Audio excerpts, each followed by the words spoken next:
అచ్యుతాపురం ఘటన బాధాకరమని, ఘటనలో ప్రభుత్వ తీరు సమంజసం కాదని మాజీ ముఖ్యమంత్రి జగన్మోహన్ రెడ్డి ధ్వజమెత్తారు. అనకాపల్లిలోని ఓ ప్రైవేట్ ఆసుపత్రిలో చికిత్స పొందుతున్న అచ్యుతాపురం బాధితులను శుక్రవారం జగన్ పరామర్శించారు. ఇందులో భాగంగా మీడియాతో జగన్ మాట్లాడుతూ ప్రమాద ఘటనపై మంత్రులు కానీ అధికారులు కానీ స్పందించకపోవటం దుర్మార్గమైన చర్య అని దుయ్యబట్టారు. ఎల్జీ పాలిమర్స్ ఘటనలో తమ ప్రభుత్వం 24 గంటల్లోని పరిహారం ఇచ్చిందని గుర్తు చేశారు. పరిశ్రమల్లో ప్రమాదాలు జరగకుండా ప్రభుత్వం చర్యలు చేపట్టాలని, ఘటనని తప్పుదారి పట్టించేలా చంద్రబాబు ప్రయత్నం చేశారని ఫైర్ అయ్యారు. టీడీపీ నాయకుల దృష్టి మొత్తం రెడ్ బుక్ అమలుపై ఉందని ఆగ్రహం వ్యక్తం చేశారు. కానీ అన్ఫార్చునేట్ గా ఏం జరుగుతా ఉంది, వీళ్ళ ప్రభుత్వం వచ్చిన తర్వాత గత 3 నెలలుగా ఏం చూస్తా ఉన్నాము అని అంటే వీళ్ళ గవర్నెన్స్ మీద ధ్యాస లేదు. వీళ్ళకు ప్రజలకు సూపర్ 6, సూపర్ 7, సూపర్ 10 పేరుతో వాళ్ళు ఇచ్చిన మాటల మీద వీళ్ళకు ధ్యాస లేదు. వీళ్ళ ధ్యాస అంతా రెడ్ బుక్ పరిపాలన, వీళ్ళ ధ్యాస అంతా రెడ్ బుక్ తెరచడము, ఎవరెవరికి కక్షలు ఉన్నాయో ఆ కక్షలు తీర్చుకునేదానికి గ్రీన్ సిగ్నల్ ఇవ్వడం. ఇది వీళ్ళ పరిపాలన మీద వీళ్ళ ధ్యాస.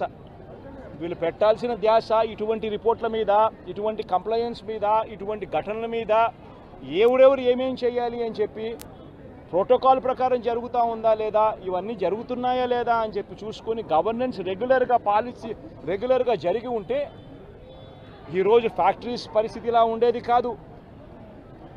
ఈరోజు ఈ కార్మికులు చనిపోయి ఉండేవాళ్ళు కాదు. ఈరోజు స్కూళ్ళు బాగుపడి ఉండేటివి. ఇంగ్లీష్ మీడియం టోఫుల్ 3వ తరగతిలోనే టోఫుల్ పీరియడ్ని తీసుండేవాళ్ళు కాదు. నాడు నేడు కొనసాగుండేది. గోరుముద్ద కార్యక్రమం బాగా జరుగుతూ ఉండేది. ఇవన్నీ కూడా జరుగుతూ ఉండేటివి. ఒకవైపున స్కూళ్ళు నాశనం అయిపోయాయి, మరోవైపున హాస్పిటళ్ళకి సంబంధించి జనవరి నుంచి రావాల్సిన బిల్లులు, జనవరిలో బిల్లులు ఏదైనా ఉంటే ఫిబ్రవరిలో ఆ బిల్స్ ప్రాసెస్ చేస్తారు, మార్చిలో ఆ బిల్స్కి సంబంధించిన పేమెంట్లు క్లియర్ చేస్తారు. ఆరోగ్యశ్రీ నెట్వర్క్ హాస్పిటల్స్ సంబంధించి మార్చి 16వ తారీఖున కోడ్ వచ్చింది. ఇక అప్పటి నుంచి జనవరికి సంబంధించిన బిల్లులు పూర్తి జనవరికి సంబంధించినప్పటి నుంచి ఇప్పటి దాకా ఆరోగ్యశ్రీ బిల్లులు నెట్వర్క్ హాస్పిటల్లో ఇవ్వడం లేదు. ఆరోగ్యశ్రీ హాస్పిటల్కు బిల్లులు రావడం లేదు కాబట్టి ఏ పేషెంట్ అయినా హాస్పిటల్కి పోతే ఆ హాస్పిటల్లో ఆ పేషెంట్ డబ్బులు లేక కట్టలేని పరిస్థితిలో, పేషెంట్ అధ్వానమైన పరిస్థితిలో బతుకుతూ ఉన్నాడు. పట్టించుకునే నాతుడు లేడు.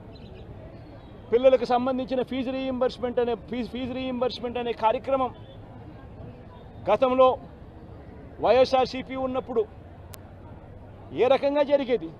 ప్రతి 3 నెలలకు ఒకసారి, ప్రతి త్రైమాసికం అయిపోయిన వెంటనే, ఆ త్రైమాసికం అయిపోయిన వెంటనే ఫీజు రీయింబర్స్మెంట్ కింద విద్యా దీవెన అన్నది ఆ తల్లుల ఖాతాల్లోకి జమ అయ్యేది. ఈరోజు 2 క్వార్టర్స్ అయిపోయాయి, 2 త్రైమాసికాలు అయిపోయాయి. జనవరి, ఫిబ్రవరి, మార్చు, ఏప్రిల్, మే, జూను. ఇప్పుడు 3వ త్రైమాసికం కూడా జూలై, ఆగస్ట్, సెప్టెంబర్ కూడా అయిపోవస్తూ ఉంది దాదాపుగా. ఇంతవరకు పిల్లలకు సంబంధించిన ఫీజు రీయింబర్స్మెంట్ బకాయిలు ఇంతవరకు రూపాయి కూడా ఇవ్వాల. పిల్లల్ని ఈరోజు కాలేజీలలో చేరేటప్పుడు కాలేజీ యాజమాన్యాలు ప్రభుత్వం ఎప్పుడు ఇస్తుందో తెలియదు, ఇస్తుందో లేదో తెలియదు, మీరు ఫీజులు కట్టాల్సిందే అని చెప్పి ఒకవైపున ఫీజులు డిమాండ్ చేస్తూ ఉన్నాయి కాలేజీ యాజమాన్యాలు. మరోవైపున పిల్లలకు సర్టిఫికెట్లు మేము మీరు ఫీజులు కట్టకపోతే అని చెప్పి పిల్లల మీద ఒత్తిడి తీసుకొస్తూ ఉన్నాయి కాలేజీలు. పట్టించుకునే పరిస్థితి లేదు. వ్యవసాయం ముమ్మరంగా సాగుతూ ఉంది. రైతులందరికీ కూడా పెట్టుబడి సహాయం కింద 20,000 రూపాయలని ఇస్తానన్నాడు. ఆ పెట్టుబడి సహాయం ఏమైందని రైతు అడుగుతూ ఉన్నాడు. గతంలో కనీసం 13,500 వచ్చేది. ఈరోజు పెట్టుబడి సహాయం కింద 20,000 ఇస్తానన్నాడు. ఇంతవరకు రూపాయి ఇలా పెట్టుబడి సహాయం పోయింది.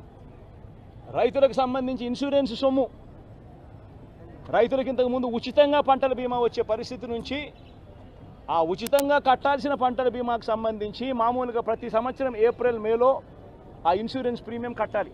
2023-24కు సంబంధించిన ఖరీఫ్కు సంబంధించిన ఇన్సూరెన్స్ సొమ్ము రావాలి అని అంటే 2024 ఏప్రిల్, మేలో ప్రభుత్వం డబ్బులు కడితే, ఆ మేలో ప్రభుత్వం డబ్బులు కడితే మ్యాచింగ్ గ్రాంట్ సెంట్రల్ గవర్నమెంట్ కూడా ఇచ్చి జూన్ మాసంలో ఇన్సూరెన్స్ సొమ్ము కూడా ప్రభుత్వం ప్రతి సంవత్సరం ఇస్తూ వచ్చింది.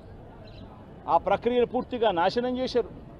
ఇన్సూరెన్స్ సొమ్ము కూడా రాని పరిస్థితిలో ఈరోజు రైతన్నున్నాడు. ఉచిత పంటల బీమా గాలికి ఎగిరిపోయింది. ఈ క్రాప్ అనేది గాలికి ఎగిరిపోయింది. రైతులందరూ కూడా ఈరోజు క్యూలలో నిలబడతా ఉన్న పరిస్థితులు కనబడతా ఉన్నాయి. కనీసం ఎరువులు కావాలన్నా, విత్తనాలు కావాలన్నా దారుణమైన పరిస్థితిలోకి వెళ్ళిపోయింది. గడప వద్దకే, ఇంటి వద్దకే వచ్చే పెన్షన్ ఆగిపోయింది.